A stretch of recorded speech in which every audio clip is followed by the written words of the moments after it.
How's it going, everybody? And welcome to the Music Production Podcast. I'm your host, Brian Funk. On today's show, I have singer-songwriter Miguel Rios. Miguel is in Melbourne, Australia right now, so we are on opposite ends of the world at opposite times of the day, talking about music production and making music. And he's just put out a record called Slaughterhouse Road, and it's got a really cool backstory, a kind of a like back to basics, almost like a back in time sort of thing, I'd say. And I'm very into that kind of thing, vintage and old style recordings and stuff like that. And I'm very excited to have him on the show to talk making music. So, Miguel, what's up? Welcome to the show. Hello, Brian. Yeah, good, man. Thanks for having me on. Yeah, thank you. And thank you for starting your day a little early to accommodate the difference in times. I do appreciate that. That's all right. I'm up early. This is good. Yeah. This is good. Is this maybe like Yeah. a time you like to work on your music? People It have is. different times. I when I was when I in the pre-production before recording this album, I because I got kids and it was there was lockdown in between, and so they were home a lot.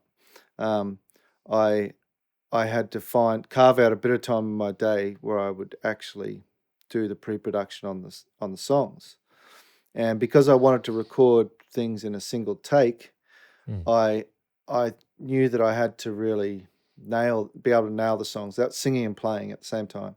So I my idea was that I'd get up at 4:30 in the morning, I'd come out here, and I'd just practice solidly for like 2.5 hours until the kids came and sort of, woke me up, came and got me and said, Mm. let's go. And that worked really well. I did that I used to do that when I was a really young guitarist, when I was a young shred, when I was learning to shred as a young guitarist. So I've always done that. Since my early teens, I used to set my alarm at 4:30 in the morning when my early teens and get up to practice guitar. Mm. So it was sort of just going back to that technique. And now that I've got children, I find it's a really great time where if I get up, I tend to get up at 5 if I can, or 5:30. And even if I've got that 2 hours there where I can work, I know that if it doesn't matter if I don't get anything done for the rest of the day, Mm-hmm. I can just have that time to have done some music. And yeah, it's a great time. It's a great time. Yeah, I used to do something similar in high school too, though Really? not as extreme, but I would get up about half an hour earlier than I needed to just Yeah, play some guitar.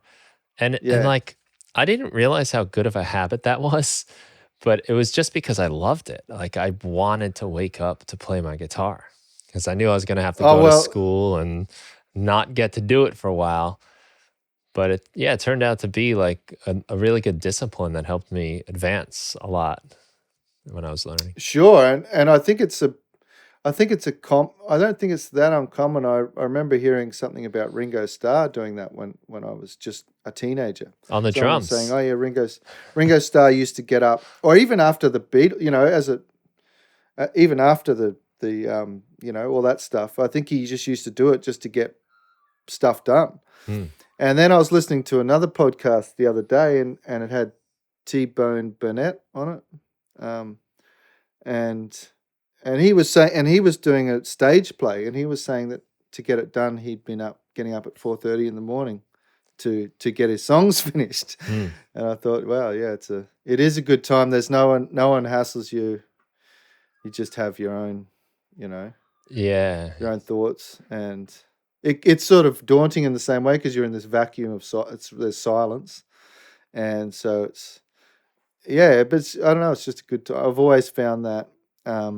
I did it when I was a teenager because I learnt I was learning guitar with another couple of guys my age, a guy and a girl, and they were much naturally. They seemed to pick up things much quicker than I could, and I thought, man, I really want to learn this at the same time, learn this at the same rate. So that was the only way I could literally do it. And then after a while, I just I just started doing it more and more because it was so Mm. effective, and until I was doing like 6 hours of shredding a day, Oh wow. Yeah, that's and pretty good. yeah, until songwriting came along, and then yeah, Yeah, I love that time of day for that reason that it's quiet and there's no one really around, and that fact that if I get it done early, I kind of feel a little more comfortable with whatever else happens in the day, and I've found that that's a bit of a common thing. I see it in some musicians. It's either late at night or early in the morning, but this idea of like, especially like people like some people like I follow on like Instagram, like The Rock, Dwayne Johnson, the wrestler. Like yeah, I yeah, follow him and a couple other people just because like they show up with like a post at like 4:30 in the morning. It's like a puddle of sweat on the floor and they're like, no excuses. absolutely, yeah, And yeah. it's inspiring, but it's a great time because I think the mind works in an interesting way when you're It does. still like kind of waking up, and I think you still have like one foot in the dream world and another foot coming into reality. Yeah, I Yeah, think that that's happens right. late That's at night in your delirium too, but well, absolutely. I think that is the other thing. Because I've done video, production, movie making as a job for the last 10 years or so. I've had to do periods, especially with the kids, where before both of my kids were at school, I'd have to look after the kids during the day because my wife worked a lot, and the only time I still had these productions on, like big editing jobs. So the only time I could really do them is after the kids were sort of fed or in bed, and then I'd start work sort of 8:30, 9 o'clock at night. And by midnight, by 12:30, you're just like a blithering mess. Your yeah, brain can't think. And funnily, like you say, at that time, I generally sometimes I'd find myself asleep over the keyboard, and I'd wake up and I'd just reach for my guitar, Mm. and then I'd find another 2 hours would go by where I'd be jamming and recording stuff and mucking around with stuff because that sort of overtired, um, yeah, it allowed you not to be so conscious maybe and just sort of do things. It's a cool time, and until I actually got together a body of work that was recorded in that period of time that I've got planned out for an album. That was after that midnight period Mm. because it all has the same sort of feel to it. Yeah, So yeah, yeah. You write a little bit differently depending on your energy levels. It's I come from like a background of like a lot of rock and roll, and that kind of has to be done when you're awake and energized. I mean, it's yeah, it's it's kind of hard to like turn on that kind of excitement unless you really feel it. I find like my late at night stuff tends to be more spacey, ambient, weird, and yeah. experimental stuff. Absolutely, absolutely. Yeah, that's it. Yeah. So I have used that. Yeah, I have used the late hours a lot, and then you know, um, that's just the time. And I tend because of that I tend to do less you know during the day, Mm, um, because I haven't been able to. But yeah, that's cool. Maybe before we get into like your latest project, I could ask you to just kind of give us a little catch us up to date, how you got to this. I mean, you mentioned starting playing guitar in the mornings of your teen years. yeah. So what brings you to this date, 2020, releasing this Slaughterhouse Road album? Um, so I grew up in right up the top of Australia, so um, right at the other end of the country. So I'm at the very south now. So right at the very top. I think I looked at it's 2,000 miles from here to there, just so you get Wow. an idea of the distance. Yeah. So it's and I grew up in a really rural sort of area. There was no internet. There's no it was before the internet, but it was hard to get a hold of even a piece of music. Um, to learn, like tablature. I remember when I got Hmm. I got the first book of like it was Guns N' Roses' Appetite for Destruction. Nice. The tablature for it, and it was just like, wow, I can learn to play. I can learn every note that Slash is doing here. I can learn, all the rhythm parts. It's great.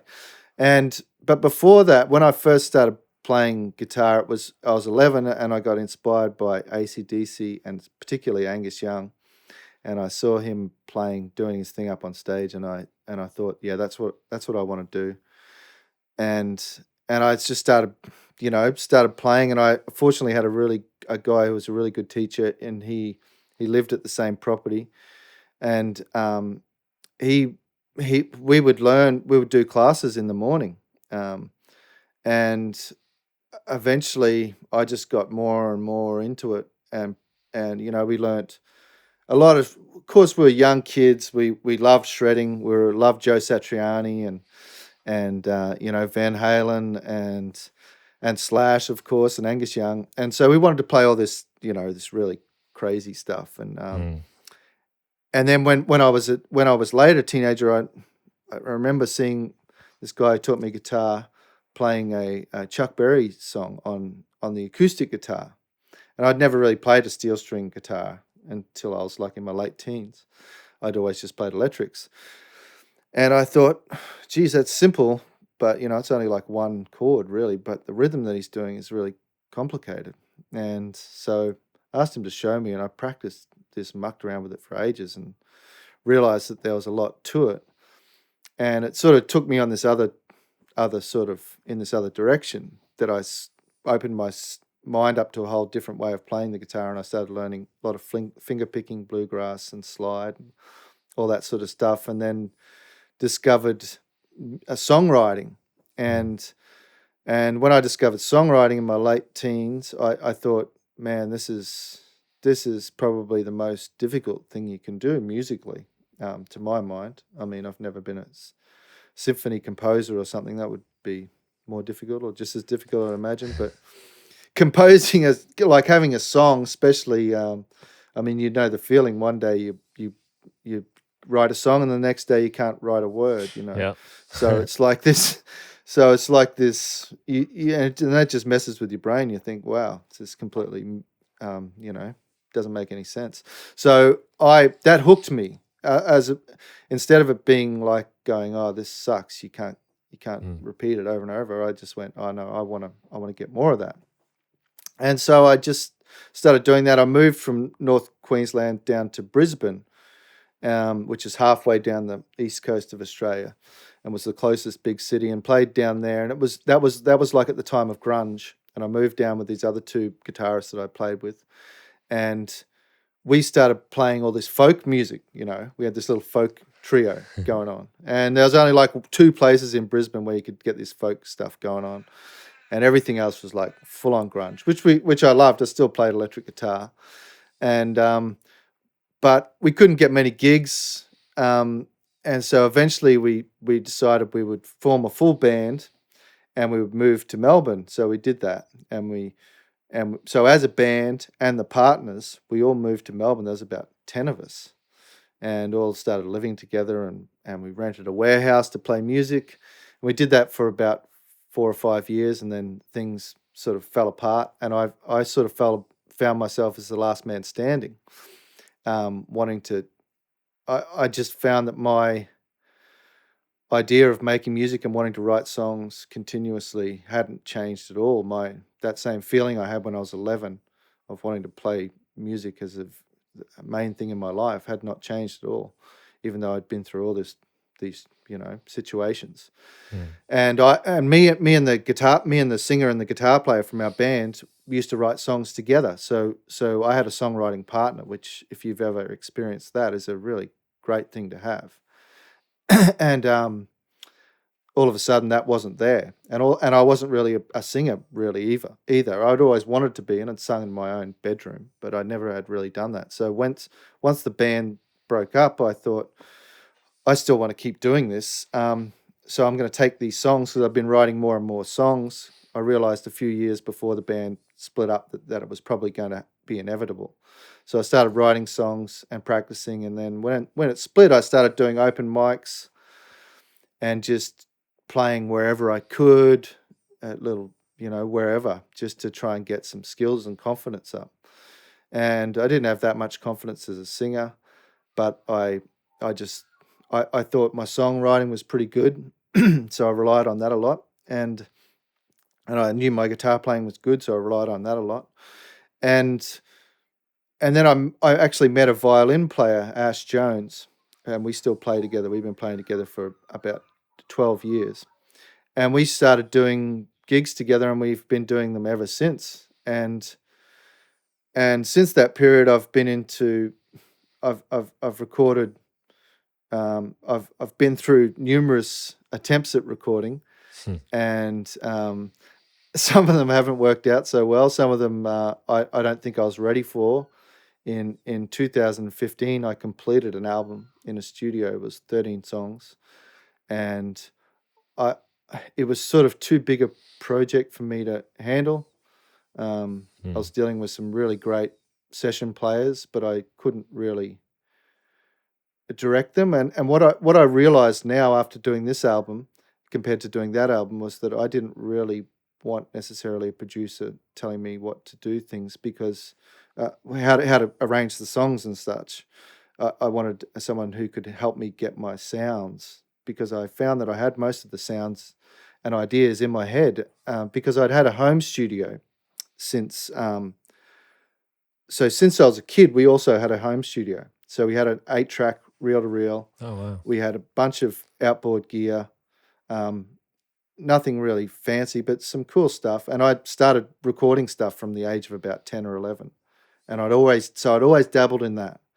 And even when I moved to Melbourne, and as a band, we decided at one point that we wanted to do filmmaking as a band, and make some film clips for our music. So it must have been about 2000 when the internet just sort of started to take off, or here at least, and you could buy a computer and you could do computer editing with your videos, and we also got a really early version of Cubase and Fruity Loops. This is the time when there was Fruity Loops, Right. was the main program, and Cubase we got like one of the first versions, and it was and so we like, wow, this is cool. And we actually recorded an album as the band, and did it all, and did all the overdubs, did all the mixing, and I would spend hours in there doing editing as well.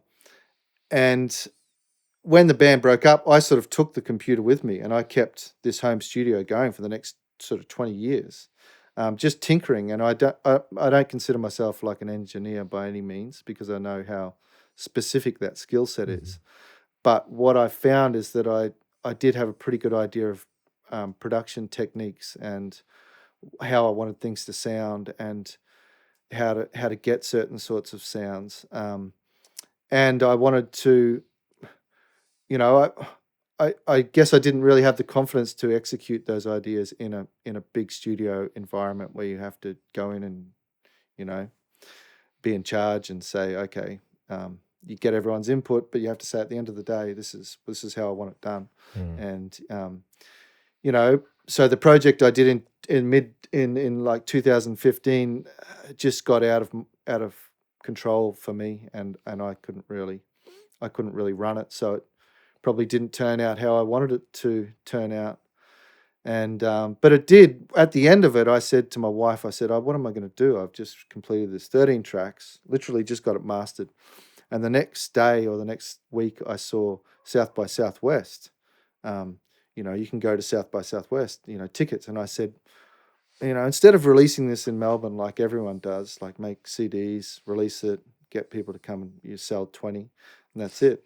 I said, why don't I take this to South by Southwest, and and I'll get a record deal or something.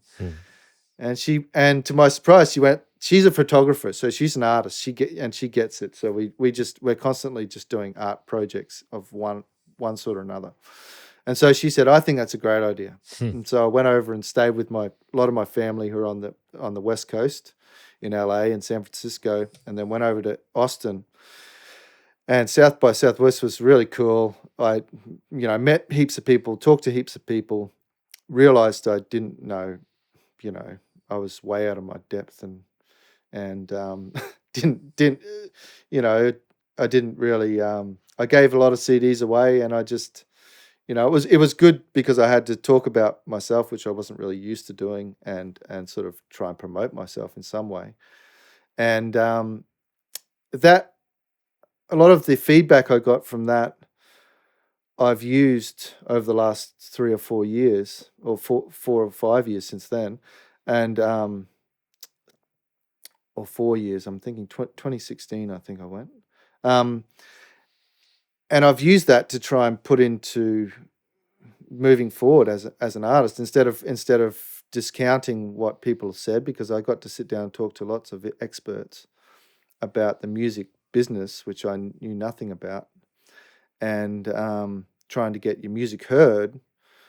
And I've tried to sort of put some of that into place with this recording. And also I sort of went home after that, and I started approaching things a little bit differently, and really finding my own sound. I think after that, having the confidence to, after I've been playing, by that stage, I've been playing for music for maybe 25 years.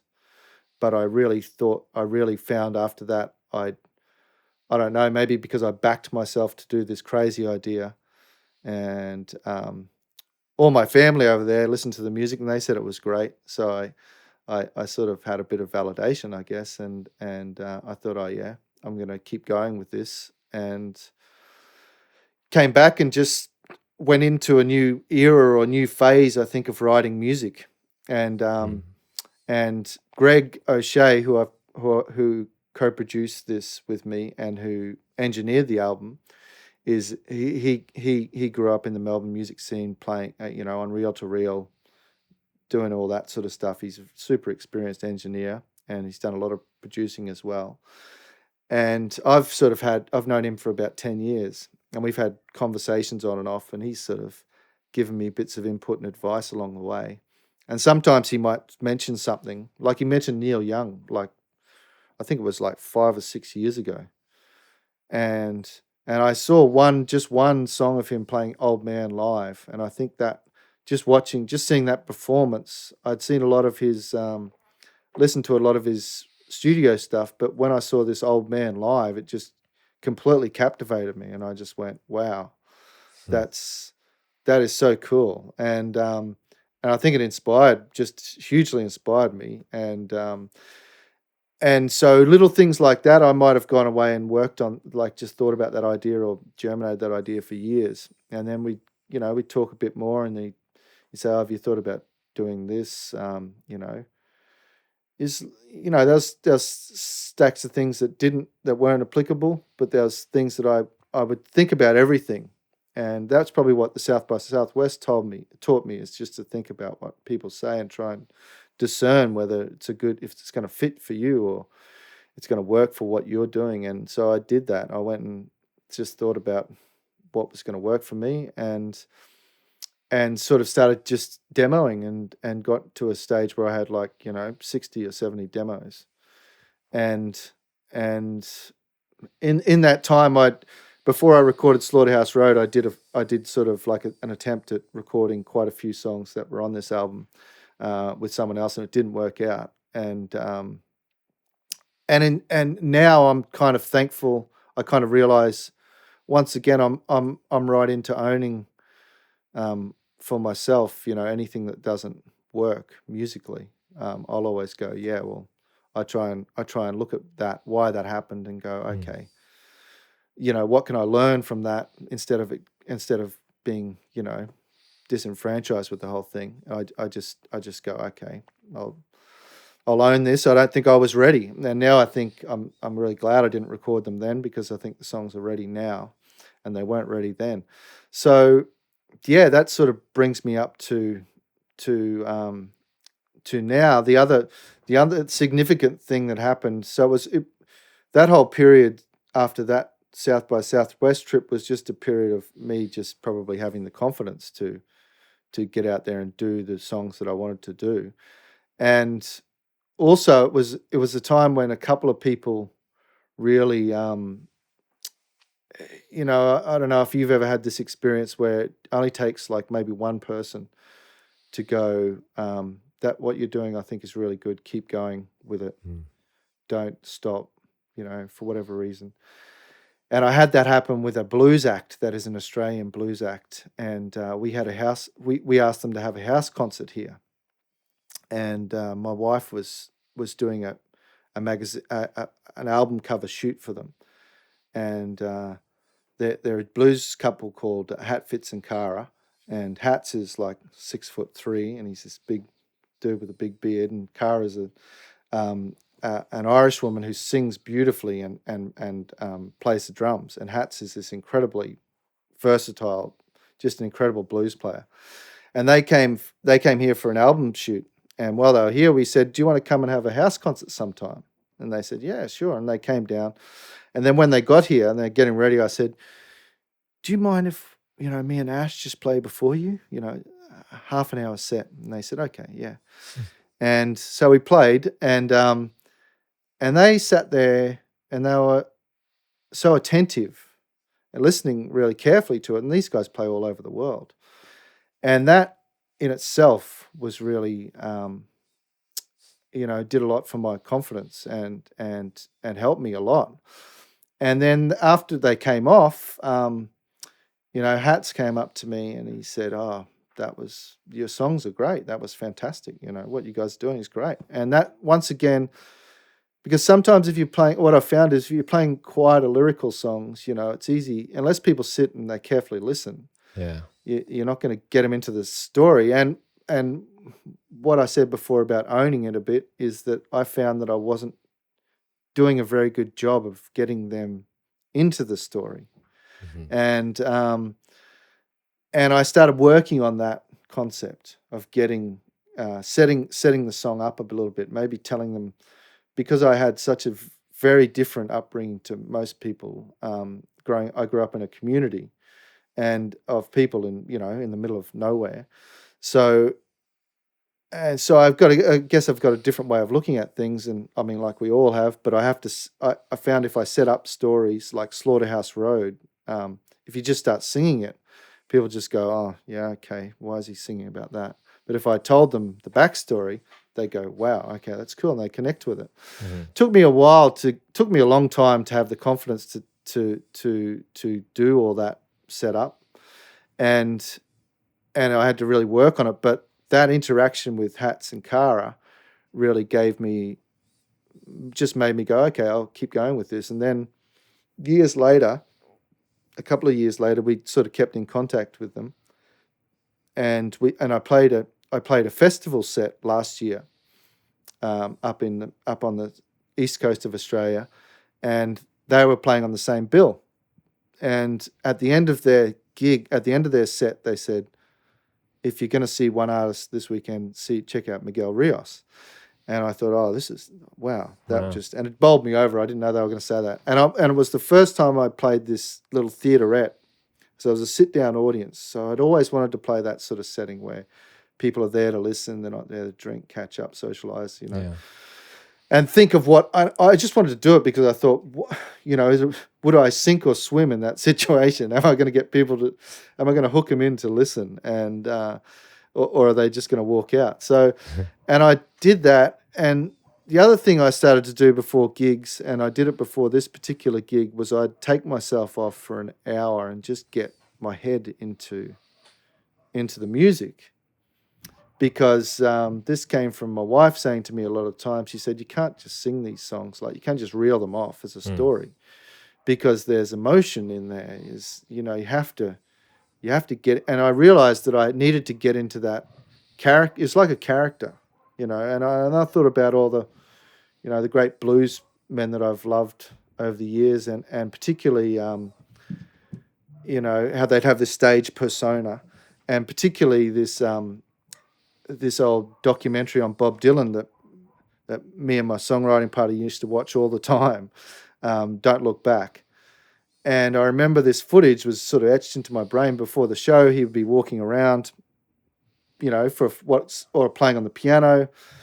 And at the time, I didn't think much of it, but fast forward to like 2019, I thought, well, he was sort of getting into these songs. He was getting his head back into them, and I thought I did the same thing for this gig, and then I think I played the best gig I'd ever played on that particular day, and I had people there and sold CDs, and people were really captivated, and not too many people walked out, and so it was really good. I had this huge confidence, and after that gig, we were traveling up the coast, and Hats and Cara said, "Why don't you come and stay at our place for a week?"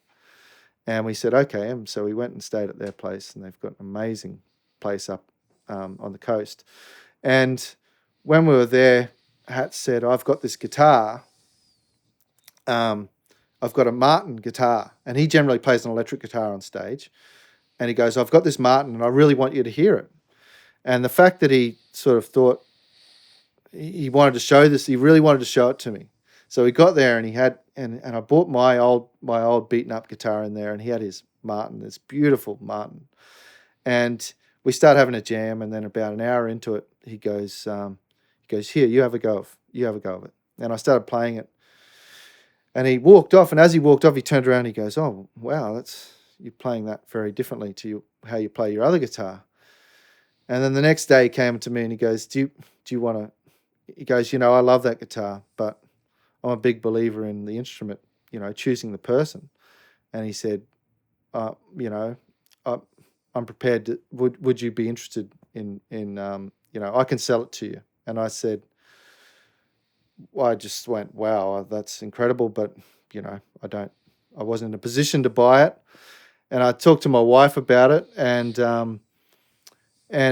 we continued traveling up the coast of Queensland, and he called me a couple of days later and he said, "I just can't do it. I can't sell you this instrument." He goes, "But I think after seeing you play on this Martin," he goes, "you're sort of doing yourself a bit of a disservice playing that other instrument. You should get something that really complements what you're doing." And he said, "I'll help you find one."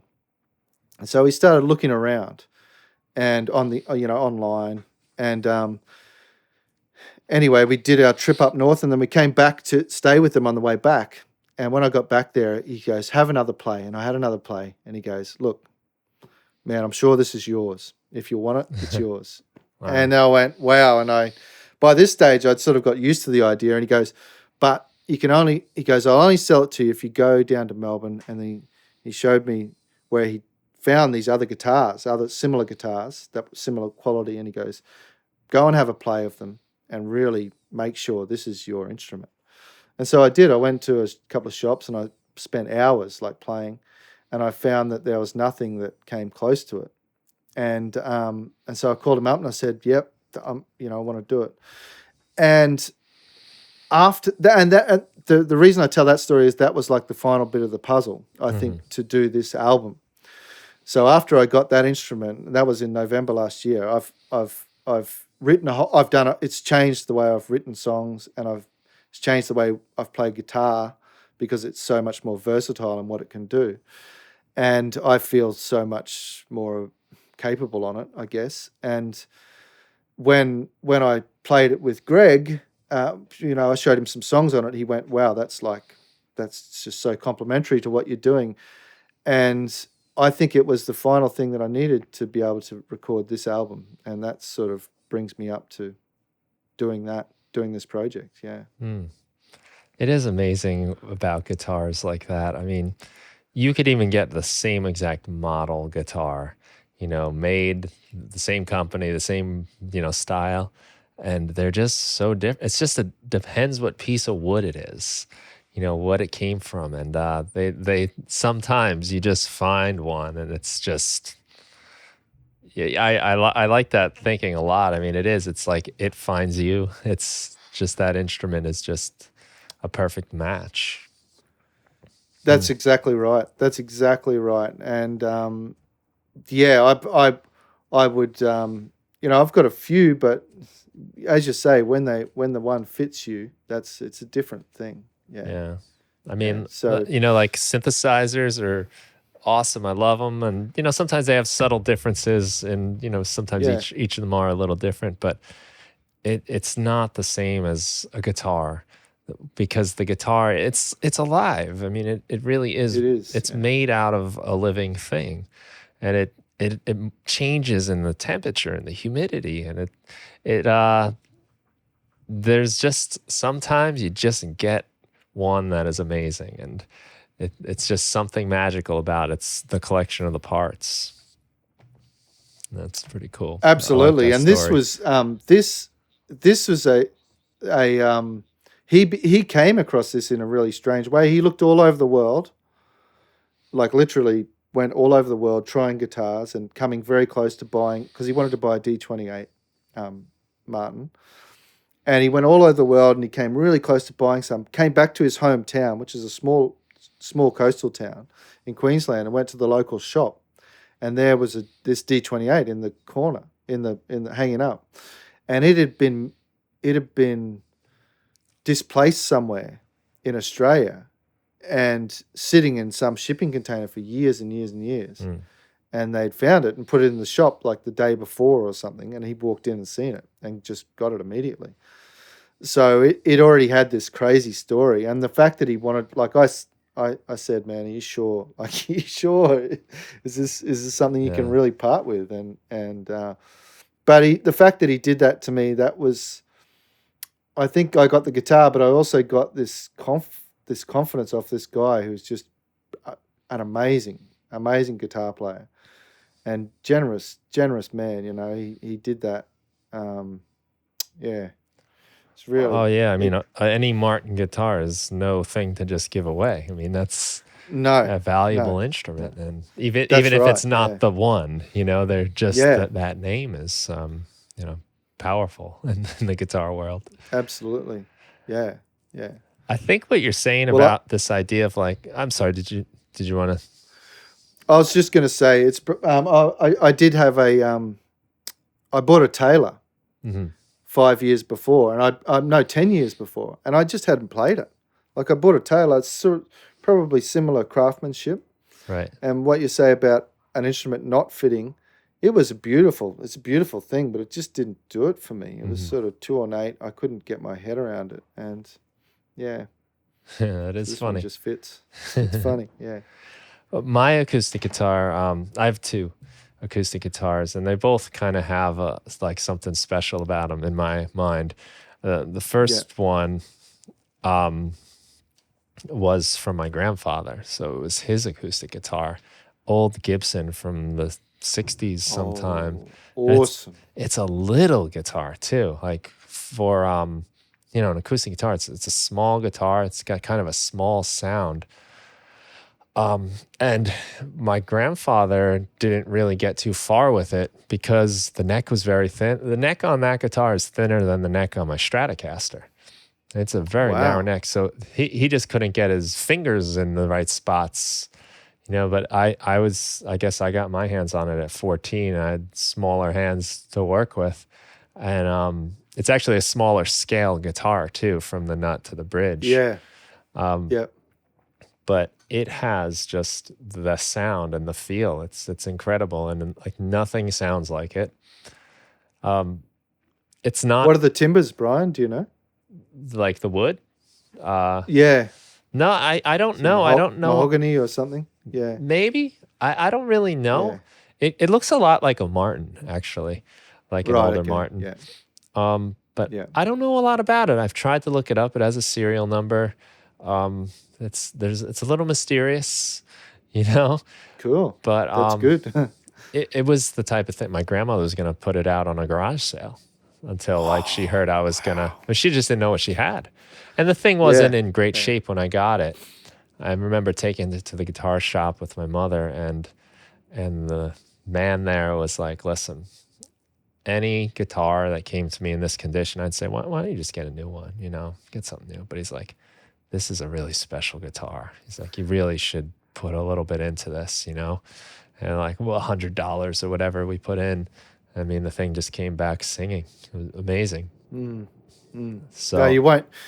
That would be something you'd never sell. No, I'm sure. that's one of the like my house is burning down and I can grab one thing Yeah, yeah, yeah, type of things, you know. yeah. So I mean, it's special as an instrument, but then of course coming from my grandfather, you know, that just puts it into now it's priceless, basically. Yeah, Um, yeah, yeah.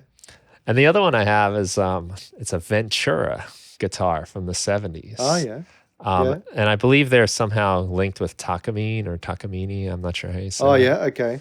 So Um, Japanese made, yeah, made are they? yeah. Legit, yeah. And this Great one, era. yeah, this one's like from the 70s. And I got my hands on this one because I was taking a jog around the neighborhood and there was a yard sale. So I stopped in there, you know, looking around, and he had a few guitars, and some interesting guitars that kind of thinking back now, I probably should have picked up too. But um, I picked up this acoustic guitar. I was like, you know, this is pretty nice. I'd probably give this guy like $200 for this guitar. You know, like I really like it. And I got to talking to him, and you know, he told me the story of him having it and playing it as a kid, and then kind of drifting off, and it meant something to him. And he wanted to make sure it was going to go to a good place. And he's like, you know, I'm selling it for like $75. I was like, $75? I was like, I'll be right back. You know, I'm going to jog home and I'll jog right back and get my $75. And we were talking a little bit longer, and he's like, listen, man, you know, I think you're going to treat it well. Just bring me 65. So he's like That's so haggling cool. himself down. Like that's supposed to be my job at the yard sale. But I leave, I come back, and he's like, just give me 60, you know, give it a good No home. way. Yeah, And that's great. I paid more for the pickup I bought for it. I bought a pickup to put in it, and it's a great guitar. I love it. I mean, it's like the opposite of my Gibson in that it's got this much fuller, I would say like a richer sound. Yeah, yeah, Whereas my Gibson is like kind of plunky. yeah, yeah, It's cool, but it's just they're like opposites, and they work very nicely together for that reason. yeah, yeah, They play well yeah, together. yeah, But yeah. they're both like special, and even just speaking to that guy at his yard sale, you know, like his passion towards the guitar made me want to, you know, do good by it and treat it well, you know. Yeah, absolutely, absolutely. That's that era of Japanese guitars. Fantastic. They Yeah. were they were making some amazing stuff. They really were. Yeah, Yeah, it holds tune well. I mean, I haven't really done anything to it to besides clean it up and restring it a few times, you know. yeah, yeah, But yeah, yeah, it's wonderful guitar. yeah, yeah. That's great. That's they're great finds. Those. Yeah, I yeah. I still have an Ibanez. It's a 12 string. Must be like 1980 Concord Ibanez. Mhm. That's you know, it's just it's a sunburst 12 string acoustic. It's got all sorts of issues, but there's something about it that just is really cool. You know, Mhm. it has a particular sound that is very good, and I think Mhm. that's all my instruments have that particular thing. They've just got, like you say, those two guitars, and I can imagine. Um, so the Ventura was it a Ventura? Yep. That would be a larger. Is that like a full dreadnought Yeah. size? Yeah, that's like a Yeah, regular yeah, sized, full sized yeah, neck, yeah, and yeah, yeah. yeah. And the other one's probably like parlor size, or is it even smaller than parlor Yeah, size? I'm not exactly sure.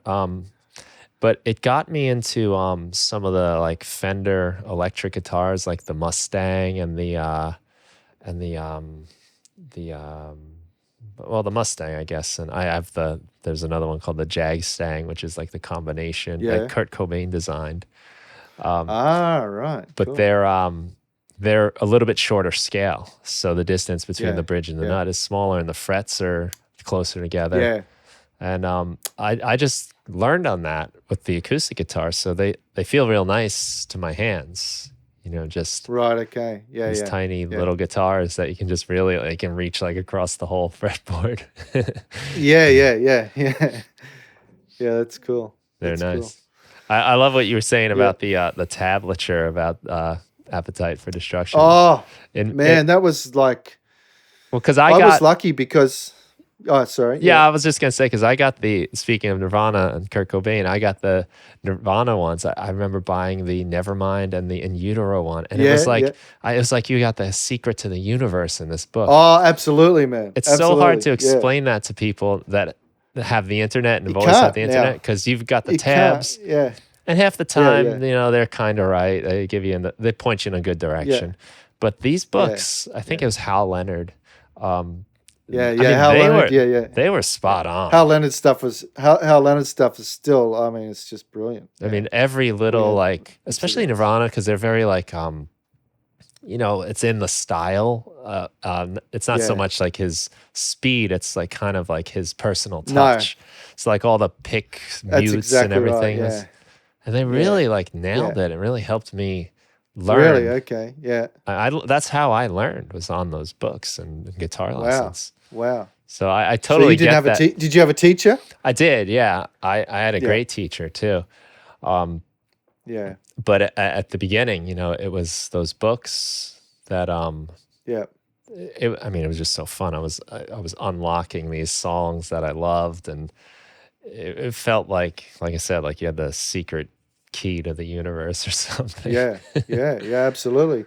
I remember that's exactly how it felt the first, because before that once we sort of once I learnt the basic, the chords and stuff, and I got onto riffs. Like riffs was the first thing, Highway to Hell and Back in Black, Yeah. and those things that are like, as a starting out player, there's so much in them. It's all the rhythm that is so important, and that you don't understand at the time. That's more difficult to capture than the other stuff, than the single notes. And so Led Zeppelin riffs, AC/DC riffs, all these riffs that we would ask to learn. Once we'd exhausted that, he would say, "Okay, bring me a tape of 3 songs, and I'll work it out." And so he would sit down and he would work, and he was really amazing at it. I couldn't work anything out by ear. I was hopeless.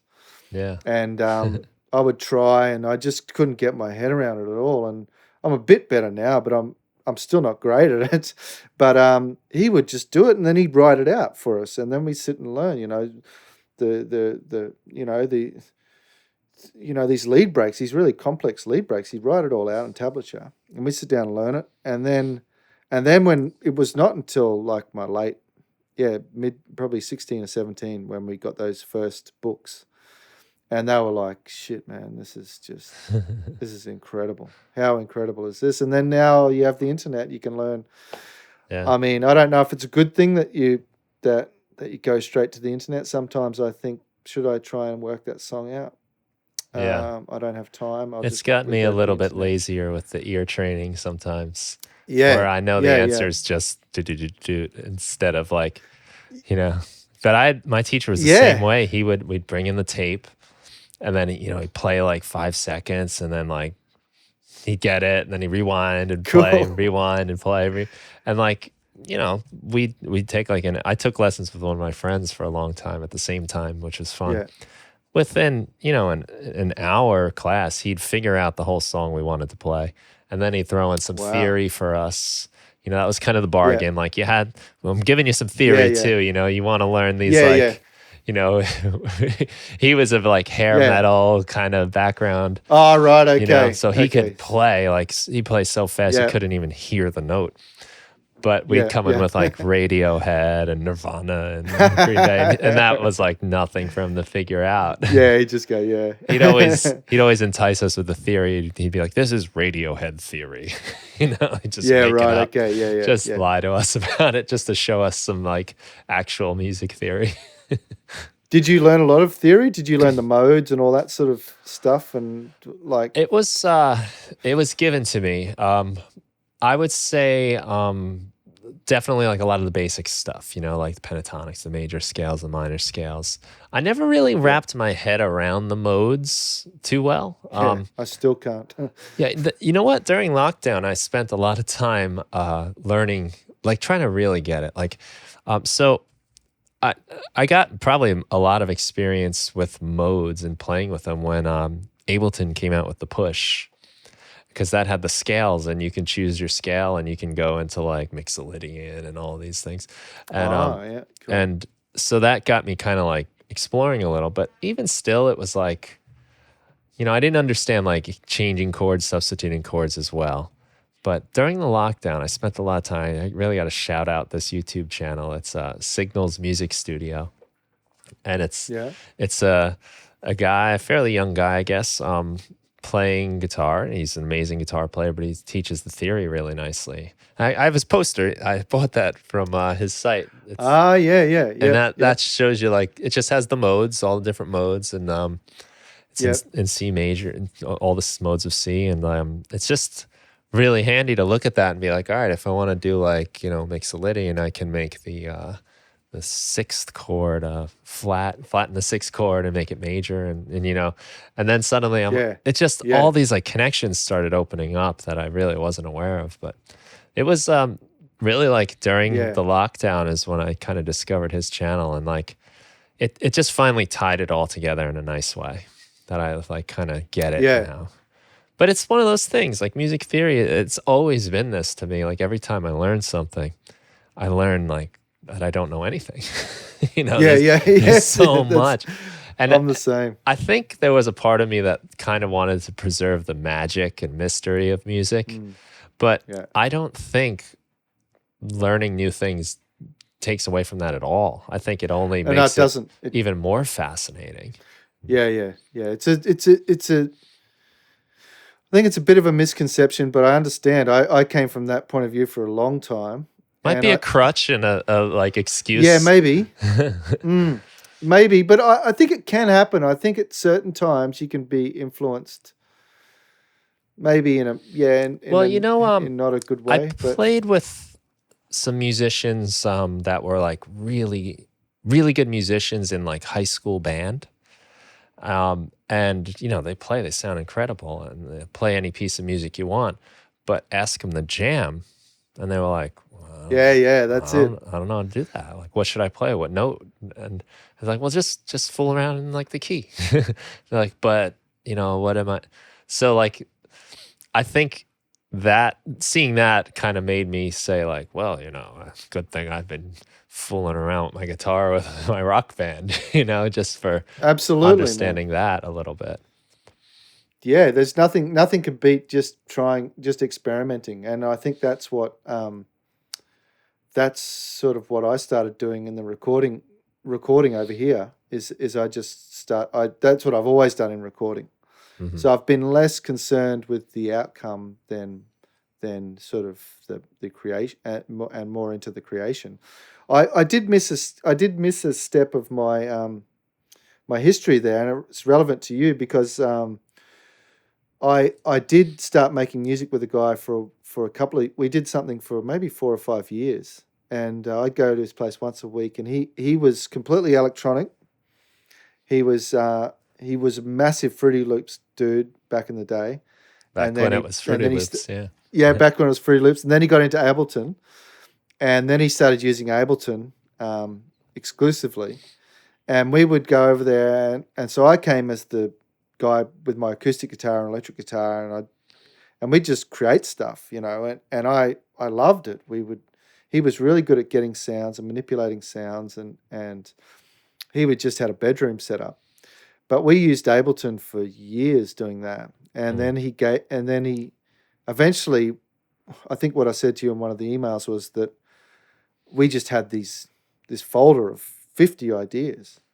And I kept saying, man, we need to finish these ideas because they're great, but they're just ideas. Yeah. We need to go to that next step. And whether we just needed another person to help get it to that next step, but we just couldn't. I got Ableton and I took it away, and I'd always used Cubase, so I couldn't really get my head around Ableton. And I used it, I tried for a long time, and it didn't. It was cool. It was really cool. I mean, it had this breadth of sounds, which was just incredible, and you could do so much with it. But my sort of studio interest has always been in just simple multi-track, just put it in there. And I like to mess with the sound going in, or you know, or my playing. That's the sort of main thing, or make little loops afterwards. And so it sort of just it didn't work, and then we sort of put them aside, which is always a bit of a pity because I always loved that creation using. I can see how so many people are drawn to Ableton. It's very cool. Yeah. There is like a kind of like point you sort of have to like break past with it, because I mean Yeah. it is essentially it's Cubase. It's the same thing. It's Yeah, Pro yeah, Tools. yes. It's Yeah. really, they're all kind of the same, but it does have a few things about it. I think especially its session view, where it is very easy to come up with Yeah. ideas Yeah. and loops, but just grasping that concept can be tricky. Once you do, then that's the thing. You wind up with a lot of ideas. It's easy to get stuck in Yeah, idea yeah. land. The ideas. Yeah, Wow, man. but That's it became really useful for my songwriting, because what I can do is get my couple ideas that I have for a song, kind of flesh them out a little bit and have them looping and just adding things, and the music never really stops. But then I can play around with the arrangement a lot easier. So like creating the arrangement is almost like playing an instrument, where I'm deciding, all right, I'm going to start this part here, and then, all right, I'll bring the drums in now. Here they come. And then, oh, maybe I'll bring the bass from the chorus in here and see what that does. And instead of like on the timeline where you're just sort of like dropping, here's the drums, copy, paste. That, and then if you want to go back and make the verse half as long, you got to delete this and drag the whole. You don't have to really do that. You can kind of just play it and record what you play, which is really fun. But at the same time, that's the problem I find myself in is I don't commit to arrangements sometimes. I'm like, just yes, jamming. Yeah. That's what we got to that stage, and he was great at that. He was great. He would do exactly what you said. The guy I made music with, and he would come up with these really cool arrangements, and sometimes the crazier they were, I'd say, yeah, let's keep it like that. It's really cool. But there still seemed to be a section between there and completion, which was part of what set me up for this album, was that I wanted to make that completion from recording it to finishing it. I wanted it to have very, very finite set of parameters, and I spoke to Greg O'Shea about this for a while, and he'd come over and we'd sit down, and I'd say, look, what if we just had two microphones? What if we just had a 4-track machine, just one compressor? What if I said to you, you have to mix this back out through the desk? Nothing. I don't want you to do it I don't want you to do it in the box. I want you to do it back out through the desk. I want you to make little mistakes. I want it to be imperfect.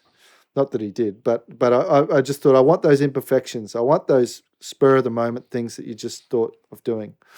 And because in December last year we did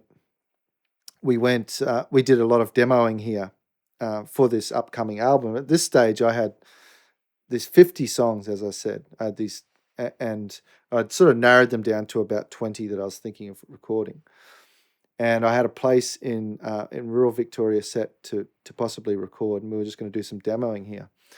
And I've got an Akai reel-to-reel from 1966, and it's all tube, and it's kind of temperamental, but it's got a really cool sound to it.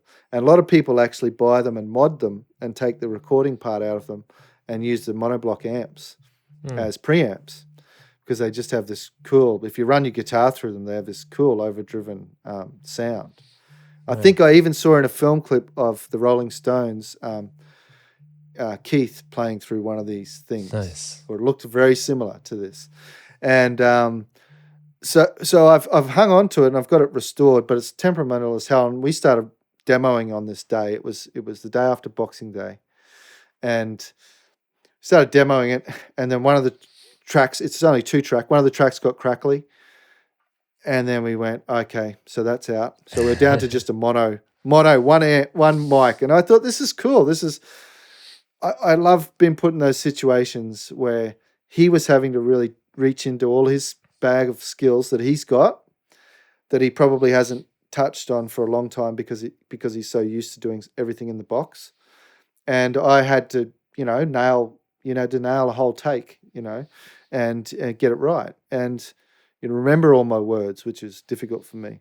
And so we did a day of that. And by the end of the day, we had this one song that we had no effects. So it was recorded completely dry, just guitar and vocal together.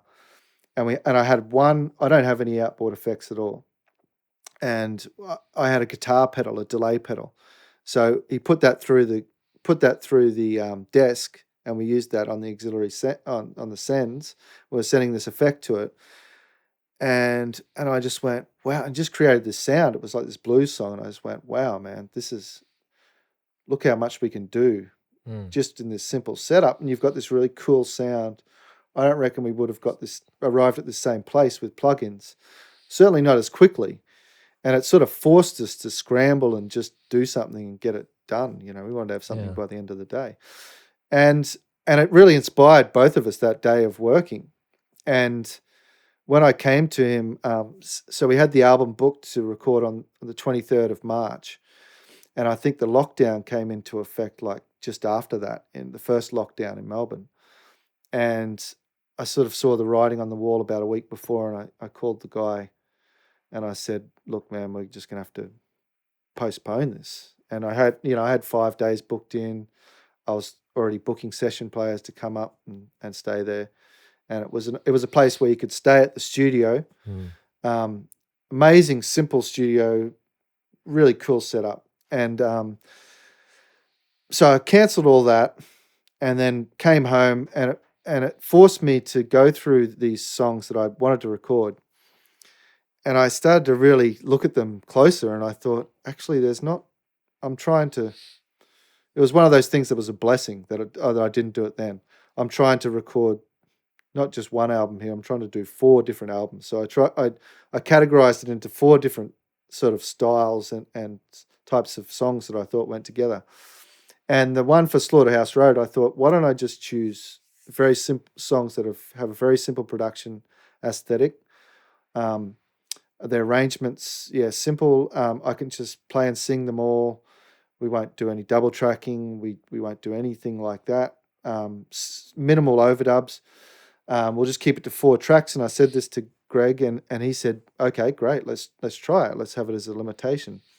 And this was about the end of May, beginning of June. And I told him about this idea, and I said, let's just do it at my studio in Melbourne. And he said, great. Okay, let's do that. And he said, what are you still, he goes, are you still mad about tape? And I said, yeah, I said, I'd love to do it to tape. And I said, but I don't have a 4-track and my Akai is not up to it. And he said, why don't you just ask the guy if he, Alex, sound recording, if you can borrow his 4-track, if he's got one sitting around. I thought he might have had like an upright one, like my Akai that's portable, and you just bring it down. It's just a simple 4-track. I called him up and he goes, the only one that I've got is this 1969 Ampax. And he goes, it's never been out of my studio. It was an X-Radio studio, reel-to-reel. And he'd salvaged it and put it back together. He works lovingly on it himself. And to my surprise, he said, okay, I've met you guys. I think it's a cool project. Okay, I'm up for it. And then Greg said to me, what about our idea of recording on the full moon? And which is an idea that he'd said to me before when we were demoing on the 27th of December. He said to me, he goes, man, I've got to get the take the first time with you, or he goes, like trying to bottle lightning, He goes, you're just so, it's erratic. And he goes, in a good way, but, he goes, next you'll be wanting to record on the full moon. And I said, record on the full moon? What are you talking about? And he goes, that's what Neil Young does. He goes, he only records on the full moon. And I went, wow, that's an awesome idea. I said, let's do that. And then so fast forward to when I spoke to him about this idea in June, and we lined up this machine. He goes, "Well, why don't we try and get it for the weekend of the full moon?" And I thought, this is not going to be possible to line all these things up. Sure enough, the guy agreed. Alex agreed to it, and it worked out for this full moon. It was right in between but it was exactly 10 days before the second lockdown. And it was in this period when it had just opened up a little bit, but it was going to go back down again. And so I jumped on it, and it worked out. Alex brought his machine down. He took a whole day setting it, like lining it up. It was really meticulous. And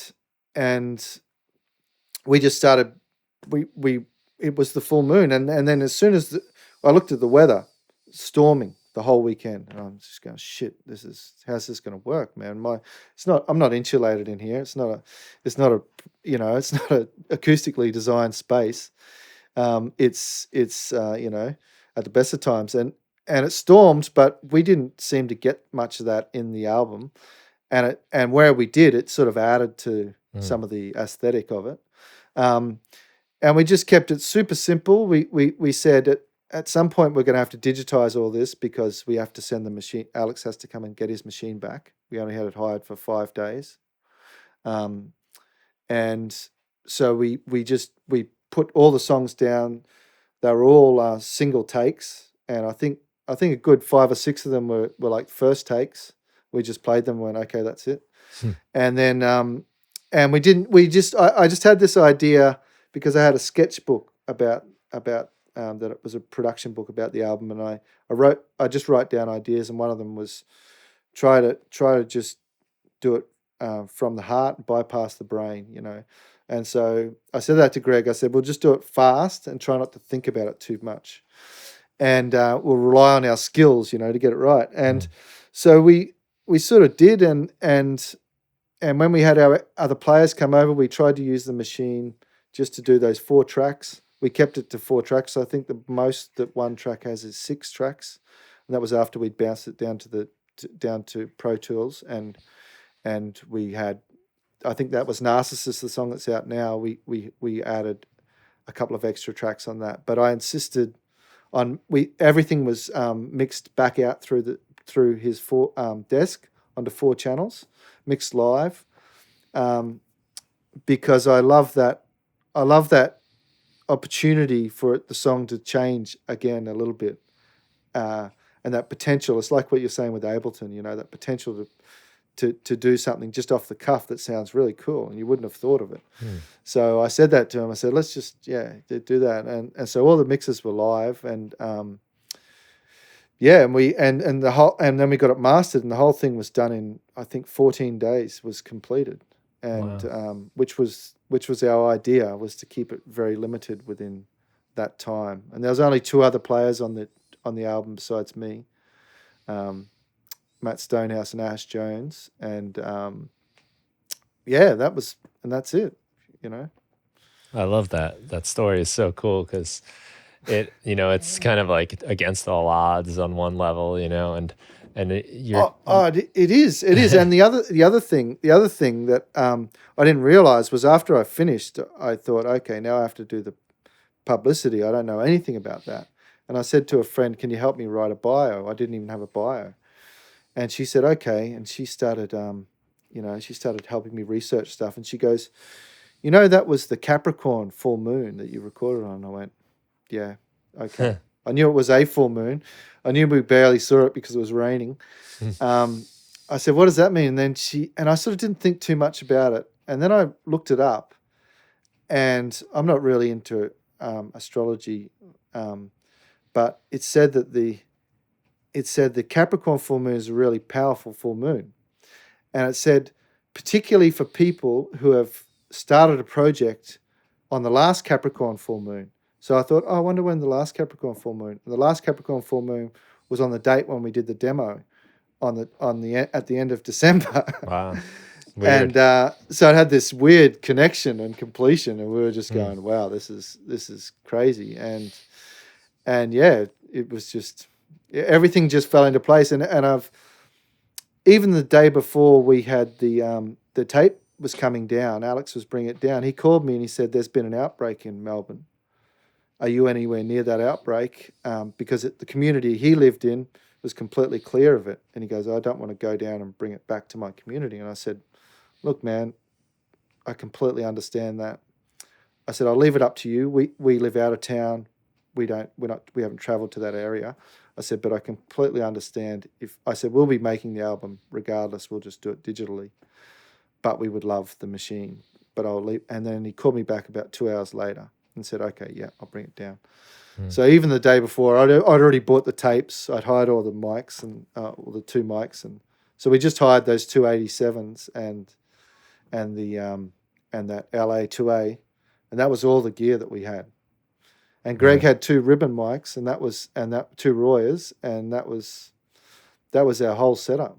Nice. It was super simple. Yeah. That's pretty funny how that all works out. Like it almost wanted to happen. Yeah. Yeah. Well, that's what we kept thinking. Yeah. Yeah. That's what we kept thinking, and it's a good attitude to have too. Like, I mean, you could have like realized your 4-track or your tape machine. I don't know if it was a 4-track, but you're 2. Yeah. It's 2. Yeah. It's 1 now. 1 track. 1. Yeah. I mean, you could have got stuck on that, right? You could have got all hung up on that, trying to figure it out. But you said, "All right, mono, here we go, 1 track." And then, the other options pop up. But sometimes it's nice. And even like the Rainstorm, as you mentioned, like, you know what?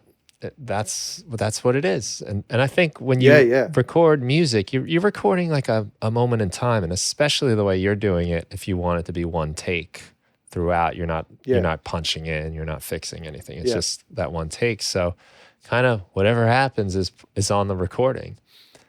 And I'm sure like, this all spices up the story nicely, and it makes it just come to life. And I think that's one of the like really important things about music that we love, is that story and that background, and like the kind of the stars that aligned, I guess, like sort of literally in your case with the Capricorn moon.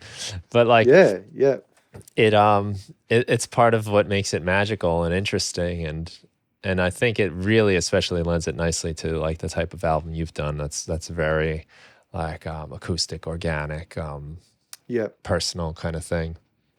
Yeah, absolutely. And we it took me a while to get my head, as you say, that headspace of just going, "Oh yeah, if this doesn't work when you're going this way, just go off there a little bit more." Because our core idea, and we spoke about this whole concept of this album for a couple of years. I've spoken to Greg about the type of album that I wanted to make, that I wanted to be really focused around the vocal and guitar and the songs, so that people can hear the songs. So our whole basis was, if we just have that as a really strong concept, then whatever else happens around, we'll just build it around that. And so it was, a lot of it was on me to, really have the songs sorted and be able to play them, start to finish. And that was a great discipline in itself, because I'm typically like really bad. I'll do live songs and I haven't finished them. I'll Narcissist that I've released now. I played that live plenty of times, and I only had a couple of, not the whole song even sorted out. Right. But sometimes I use that as a way of trying to, I don't know, get a feel of whether it's working with people, whether it's resonating, whether it's just complete crap, and so all that worked, but it was definitely an approach of seeing, going with don't fight against it, just go with what works and go with that. And it worked for this. Yeah. You let chance be a little bit of a producer. Well, absolutely. That's why when I heard your paint yourself into a corner story, it just was so, once again, that was fortuitous. I turned the podcast on. I was cleaning the garden, cleaning the gutters in the house or something. I turned this on. I went, wow, this dude's talking about the thing that we just did, Yeah. And he's on the other side of the world. So yeah, it was cool. I I hope to keep making music in that way. It made me also. It sort of made me think that I it was about following my gut instinct as well a lot, Yeah. and I felt like that's something I hadn't done a lot of before, and just going, yep, yeah, that was that's good, go with that, and that was an awesome thing that I got out of this Hmm. album was the fact that yeah, I believed in that. Just Yeah, I think sometimes you have to sort of let the song kind of grow up on its own a little too. You kind of let it be itself.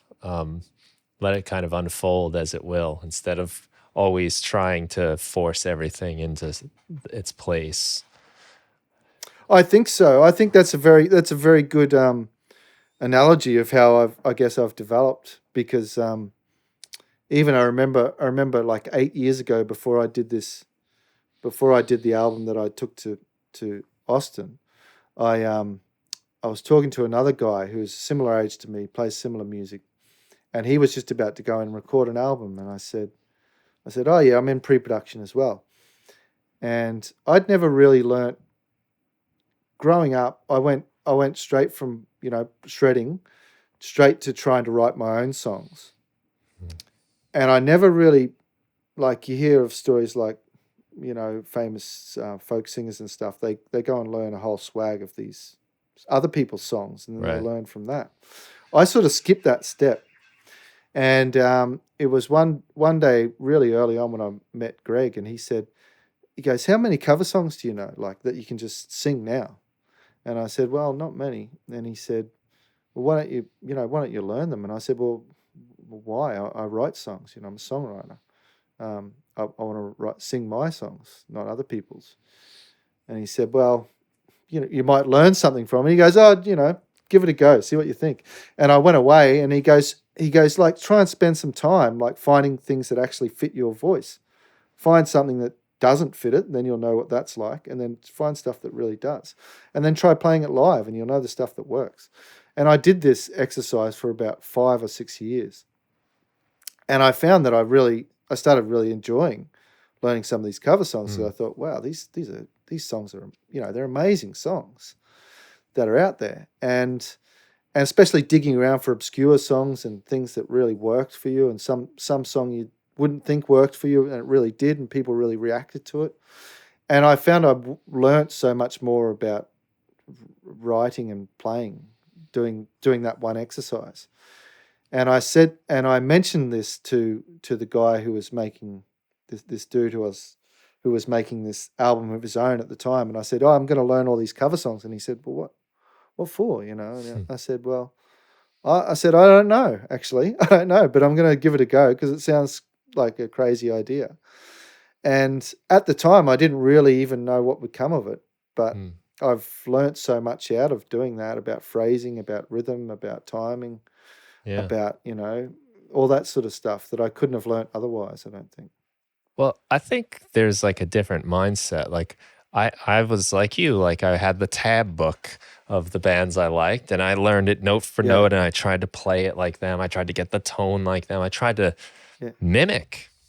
But Yes, as yes. I've learned songs as a songwriter or as like just me, as a guy with a guitar, I find myself kind of like just getting the song and then doing it my way a little bit. So it's like the focus is more on playing the song than it is playing the music the way the artist played it. I think what I'm trying to say. Absolutely.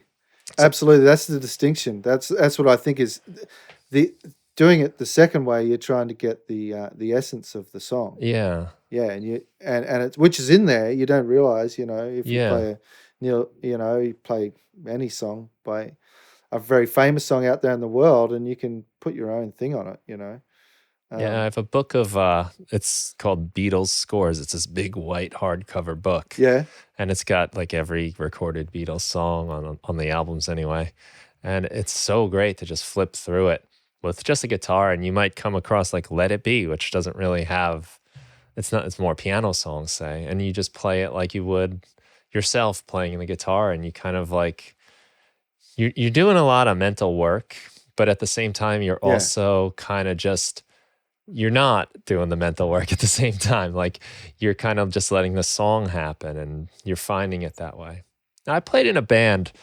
We were like kind of like, we thought of ourselves as like surf punk, like if the Beach Boys and the Ramones Cool. got together with Nirvana, maybe. Yeah. Oh, And awesome. we did a bunch of covers to fill up our sets because, you know, playing that kind of music, your songs wind up being like 2 minutes long. So we would learn a cover, but we'd like listen to the song and then we'd be like, all right, let's figure it out and play it. And we'd play it the way we played. We weren't trying to play it like the band. And a lot of times that meant we were even making up our own words at points and throwing in different changes, different arrangements, because we didn't focus on how the song was on the recording. We just kind of grabbed the essence and put it in our style. And it was a lot of fun. We did Johnny Be Good by Chuck Berry, and it was like kind of like a punk rock song. And I mean, we did like whatever. Some, you know, we would just grab a song, and sometimes it just fit into our little style. It was so fun, and it gave us all of this filler Yeah. for our live shows. And it taught us a lot about how to write songs, and I got a lot of that personally just in like, because I think really before that, when I learned a song, I was trying to play it like I heard it on the record, and then it just became like, oh, I'm going to play it like how, you know, I just sort of play. And Yeah, I think you're lucky to have made that distinction at such a young age. I don't think I did back then. I got stuck in that mindset, yeah, of trying to sound like that person, not realize that it's just a song on its own, well, it you didn't know. happen until I started And trying to write songs, and then okay, you know, I thought of myself as like an artist, I guess. I don't know. But then it was like, all right, so I'm going to yeah, do, and sometimes you hear songs, you know, done by different artists in totally different ways. And I think I liked that idea, you know, and I yeah. was, I love that. I love Bob an Dylan obscure. would say like, you know, All Along the Watchtower, like he wrote it, but he's like, that's Jimi Hendrix's song. You know? Yeah. That's right. That's right. And Yeah, it's just kind of cool, like to think like, you know, you can kind of take anything and just play it on your guitar, see what comes out. yeah. Very cool. Very Mm. cool. I love that. I still get caught up in that in Mm. wanting to sound like the artist that sings the song, and you do have to remind yourself, you know. Yeah. But as you find your own style a bit more, I think it's less of a problem. But yeah, Yeah. Yeah. It's still fun to try to do that too, but it's it fun. is. It is. You still you. I was reading about Noel Gallagher from Mhm. Oasis saying that when someone would say when he'd start playing something and he'd go, that sounds a bit like Beatles. And instead of going, I need to change it, he goes, well, I'm going to try and make it sound more like Beatles. And because he said, we're not that band, we're a different band, so you're never going to be that. But Yeah. you're sort of gathering like a direct, like an influence, which is not a bad thing at all. I think it's really good, and it Yeah. creates I I mean, it creates good music that's put out into the world, and that's a good thing, really. Yeah. I think when I was first learning, you know, I was learning certain artists, certain bands, you know, really heavy on like specific genres and groups, so that if I did try to write songs, it would sometimes come out sounding exactly like that band, just, you Yeah. know, poor man's edition. But but as I've played for more years, gotten into more kinds of music, even if I do try to kind of write a song in a certain band style, like I wind up just messing it up. I've already polluted myself with too many other Yeah. influences, and it just kind of comes out your own mixed up way. That's good. That's part of the learning. I think I don't know if it was more acceptable to do that a long while ago, Mm. but that seemed to happen a lot from stories I've read from earlier eras, 50s and 60s era. They seem to just be borrowing. Everyone seemed to be borrowing off everyone, left, right, and Yeah, center, and it was just a thing. right. Um, I don't know if I don't know if it's bad or if it's good. I think if a good song comes out of it, I think it's good. Yeah, yeah.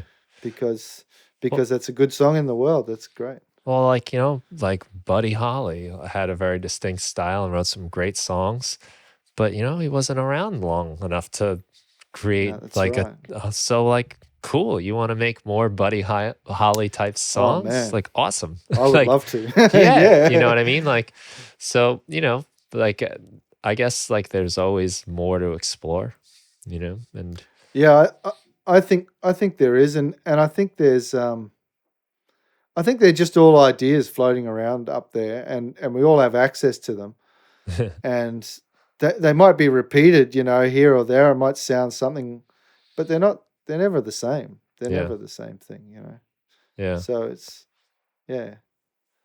I like I that way of at thinking. times with the recording of this album, there was things that I thought, oh, that sounds, oh, I can just hear too much of, it sounds too much like this artist or too much like that artist, and then I just thought, doesn't Mm. matter, and I just went, and I Yeah. just rolled with it, and I thought of what Noel Gallagher said, and I just thought, I'll just lean into it a bit more, and Yeah. you know, what can you do? Otherwise, I find you could just stop yourself at every point.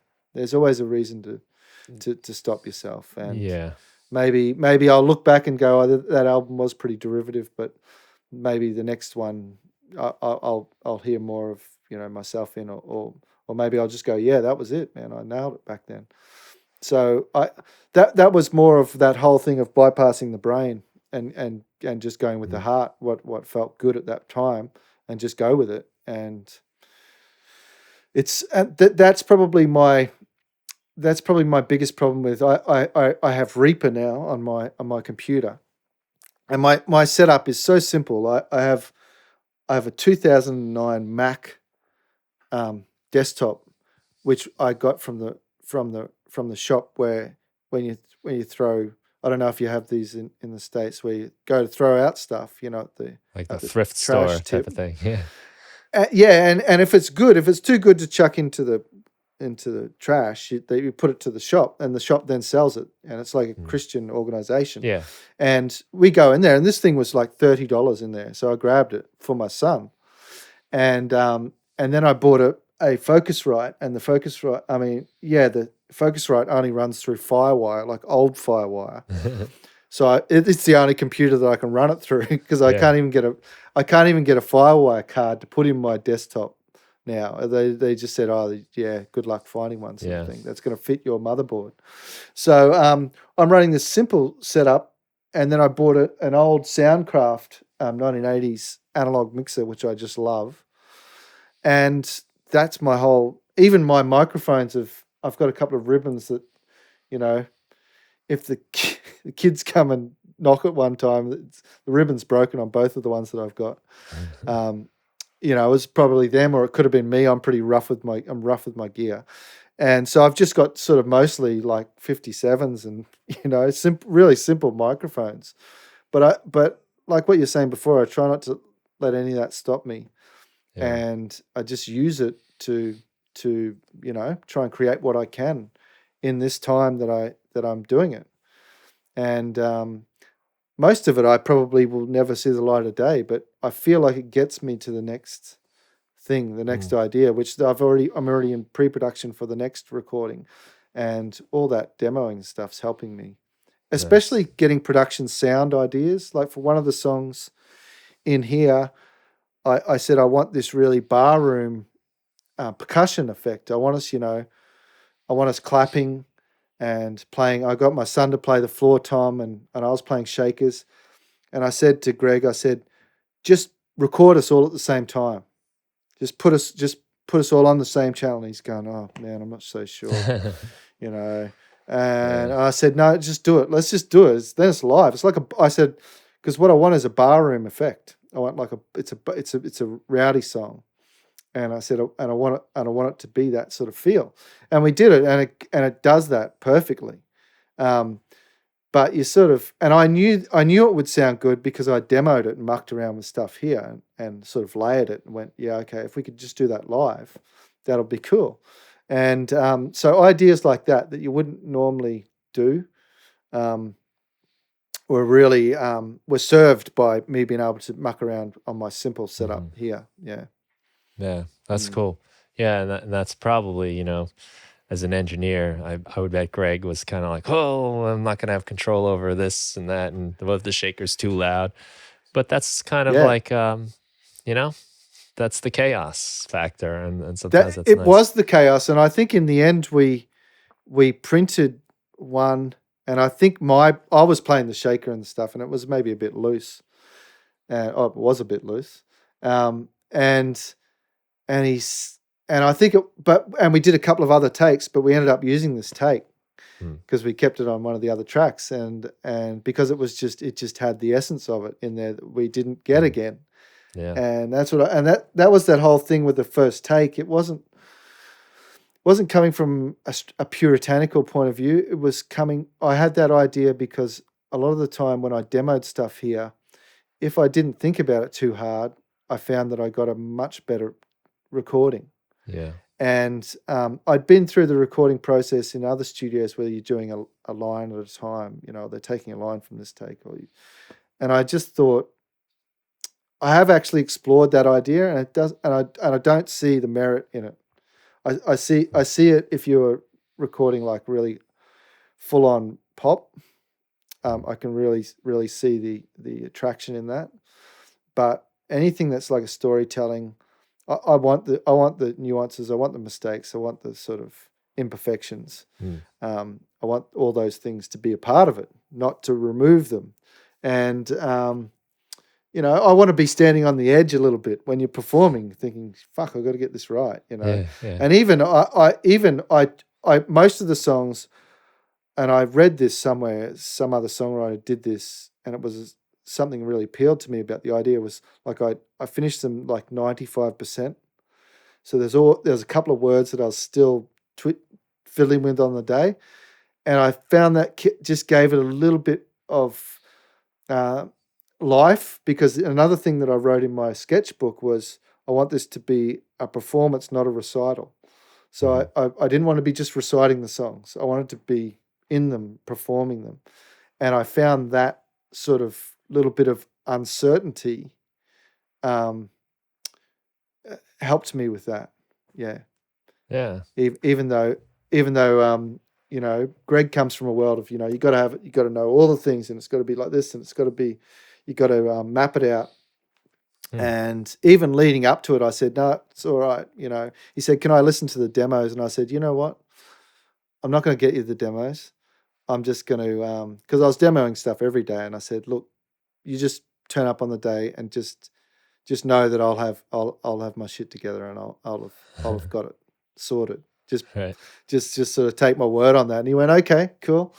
And yeah, and he believed in me for doing that, I guess. Yeah, That's which is cool. good.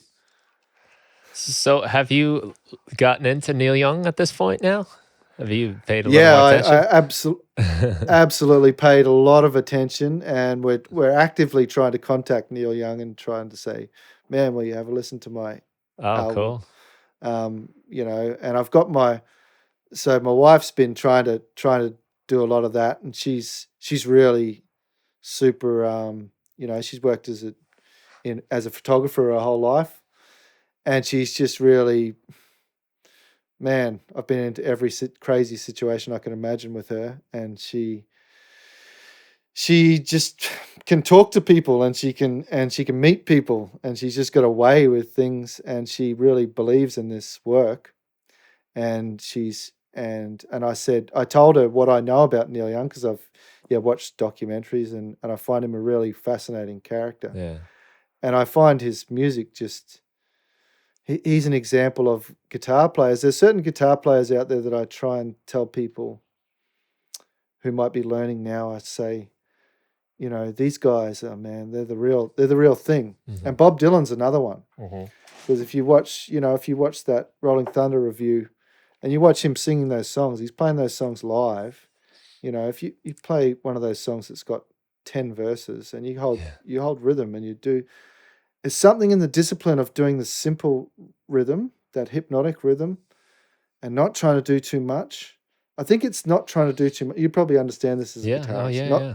being restrained enough to do and he always does just the right thing, and that's what I think makes him so good. John Lennon was the same. They do just the right thing at the right time. And I guess I've studied all these guys and watched what they've done. John Lennon, I studied a lot of his guitar playing and rhythm playing, particularly because it was so brilliant and spot on for the song. And Bob Dylan, I still do it. I still try and play his songs and just try and don't do those variations. Just keep doing that rhythm. Just keep doing it. And there's a discipline in it, man, that's hard to get your head into. And Neil Young's the same. He does just the right thing at the right time with his guitar playing, and then his his rhythm of singing is just so spot on. And then his lyrics are fantastic. So I'd love to meet him. He would be a cool dude. Have you ever met him, or have you? No. I never met him. I've seen him live a number of times. Have you?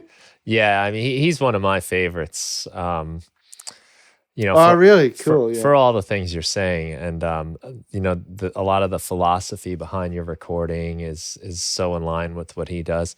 I'm just always like, if you'll never see him phone it in, and even on songs that he's been playing his whole life. Every time he turns up and he's in it, I love that about him so much. Is that he's so in the music when he plays, and it's so real coming out of him.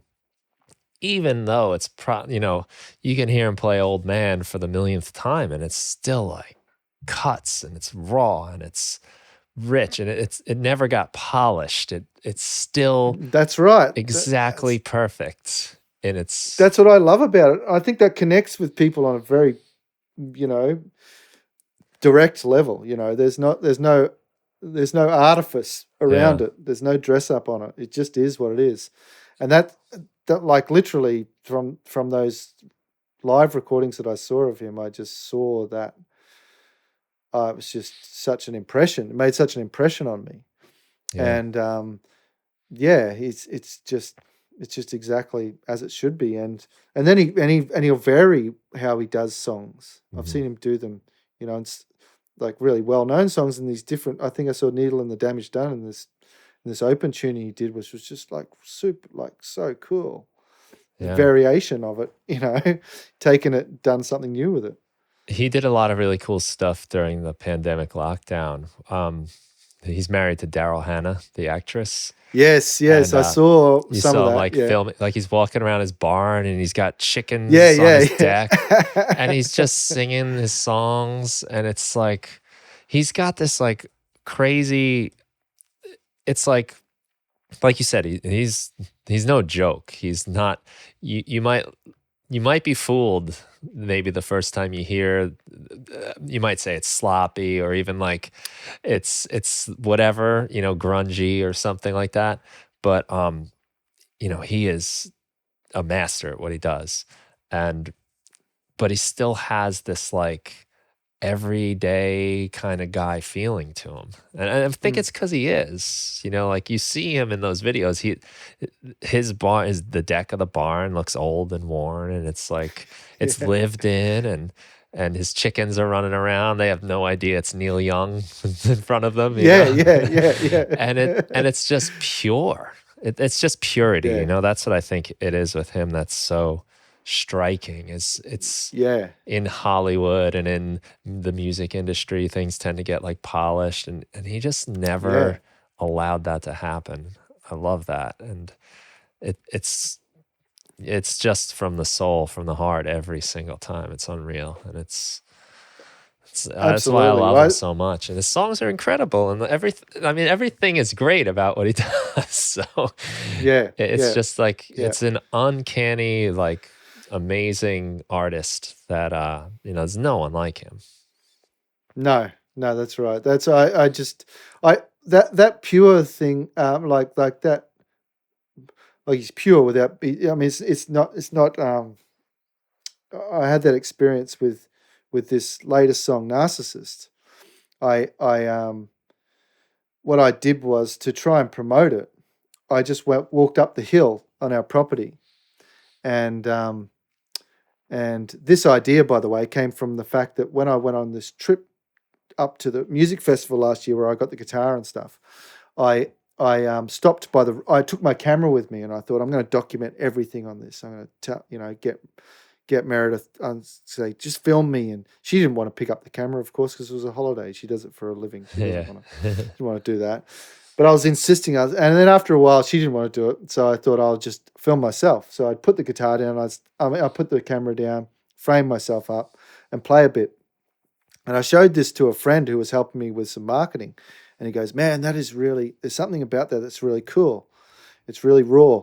And he goes, why don't you do a version of your song Narcissist like that in the bush? And so I did. And I went and just recorded it. And a couple of songs I did, 3 or 4 songs.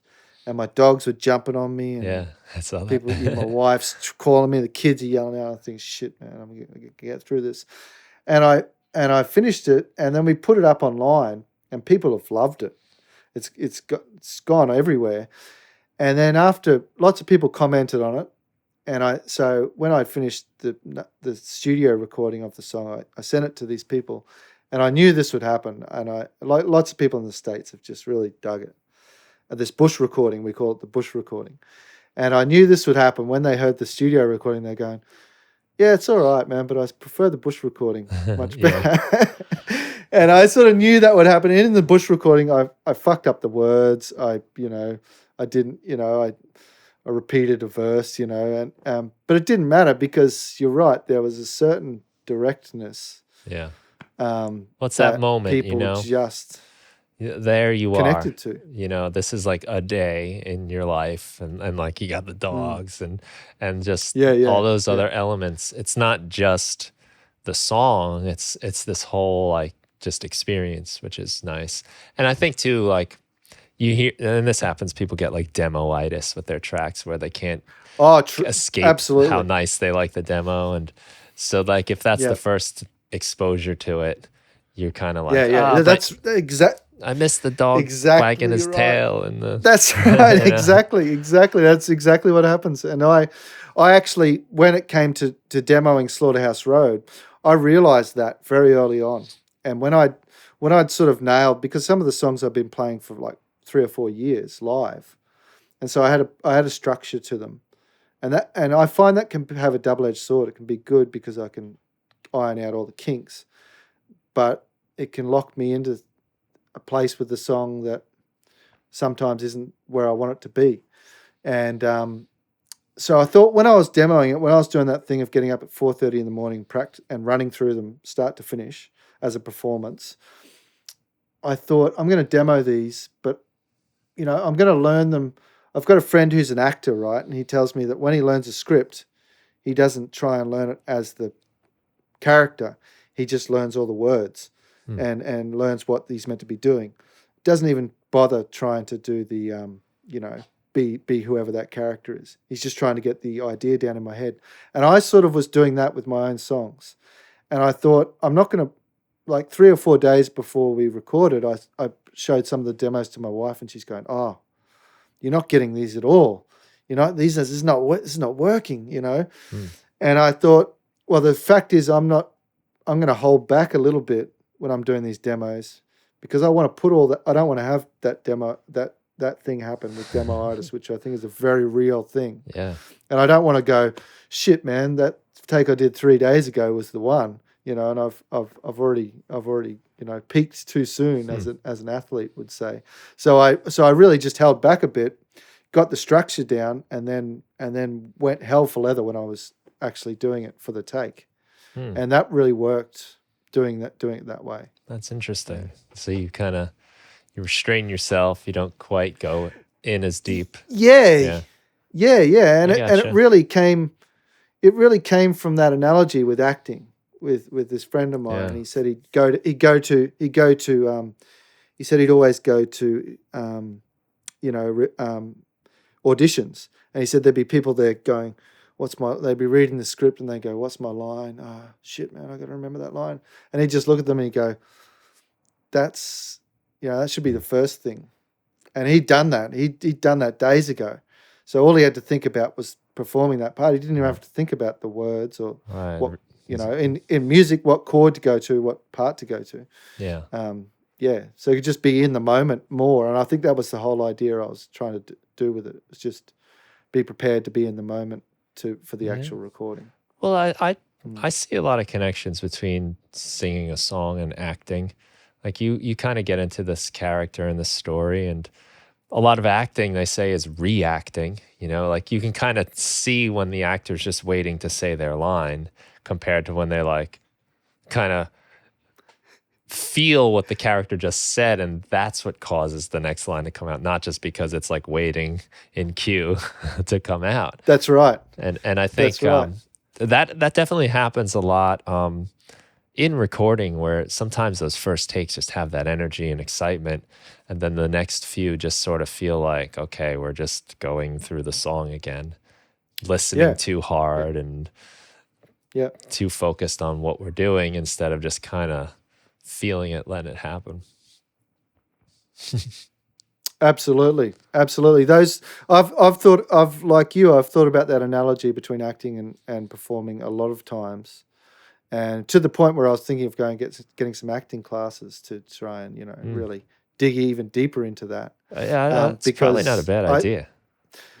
I think there's a really, really strong connection between the two things, and especially playing live, like with the acoustic guitar, you have to, like what you say about reacting, you have to read the room at any point in time and be able to, move with what's needed to be played next, or what story to tell, or whether to tell a long story or a short story, whether to speak loudly or whether to speak quietly, loud song, quiet song, all those things, especially when you're doing, when you're up and coming on your gigs. Great, important things, really important things. Yeah, it's very true, and it's delicate. It's a delicate thing to get right. But I when I write, a lot of times they're not necessarily my experiences that I'm writing about. Like it's often a character. I kind of have like these ideas. All right, this is for like a guy that's thinking this way, gone through this, and there's a little distortion to his thinking that I like to play around with, and that helps me kind of almost get to the core thing in the song, the actual human like baseline emotion that's universal to everybody, by kind of letting this like character come in and do their situation, even if it's not exactly what I'm going through or been through, but I can understand it now and feel it through that lens, I guess. Absolutely. That's so important. I do that all the time. I blur that line between, even this album is very, I think all the songs are, not all of them, but most of them are based in like actual experiences, but they're by no means autobiographical. I think you gotta color them up. Make them cool. Sometimes I think you can cross that line over easily. It's you can get hung up on trying to deliver exactly, it happened this and I did this and then I did that next, and I don't know if that works. I like to be more like to have it more sort of stream of consciousness, even ideas. That's why when people say, "What does that song mean?" I think that's one of the questions that I just can't. Depends on the day. Within my brain.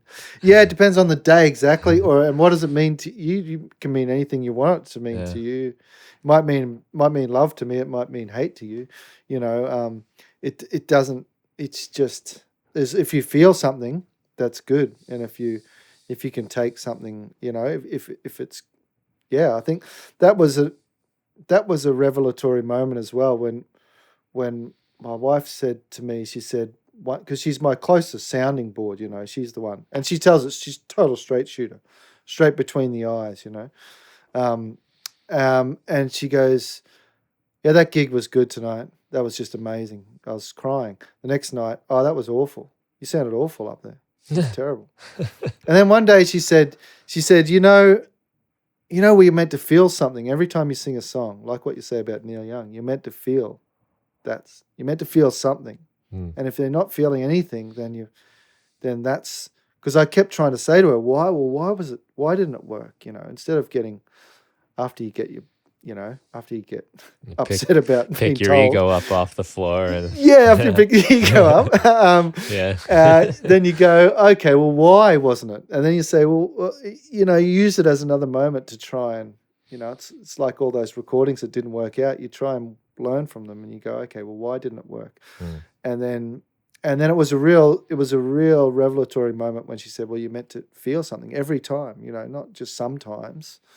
Every time you do that song, that's that really tender song, you know, if you don't sing it for that night, if you can't get into that part, because it's not going to work, you know. Yeah. And yeah, it was good to know. Mm. Yeah, it's a good way of thinking of it. Well, this is awesome, man.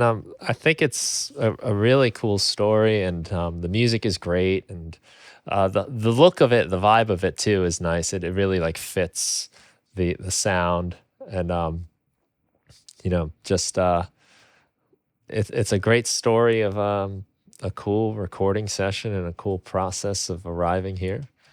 I'm very happy you took the time to share that with me and everyone that's listening too. Well, thanks, man. Thanks for letting me share it. I really appreciate it. And yeah, it means a lot to me to be able to tell the story of it. So thank you. Nice. So MiguelRiosMusic.com, is that where we should send people? MiguelRiosMusic.com. Yeah, that's it. That's Okay. it. Yeah. And the album's going to be out in January. Mm-hmm. And only the first single's out at the moment, and I'm working on a film clip for the next single, which will be out hopefully in November. Yeah, and you can see those. You And, can see the video to Narcissus on the webpage, MiguelRios.com. I'm sorry, MiguelRiosMusic.com, as well as the video. Those are the bush sessions with the dogs hanging out and kind of trying to be involved in the song. It's really cool though, and I think they loved it. I think it just again like brings out the like homeliness of this, you know, this like kind of like authenticity of it, where, you know, you could have put the dogs on the leash or locked them up in the house, but the fact that you didn't, you know, makes this is what happened. Yeah, that's right. It is good. documentary style. Yeah. Speaking of which, there goes my dogs barking. Yeah, well, my dogs are an alarm clock. It's 6:30, and they're like, it's dinner, man. Like time to eat. They wait for no one. Yeah, no, they don't. Well, cool. Well, thank you so much, and thank you everyone for listening. Go to MiguelRiosMusic.com. Check it out.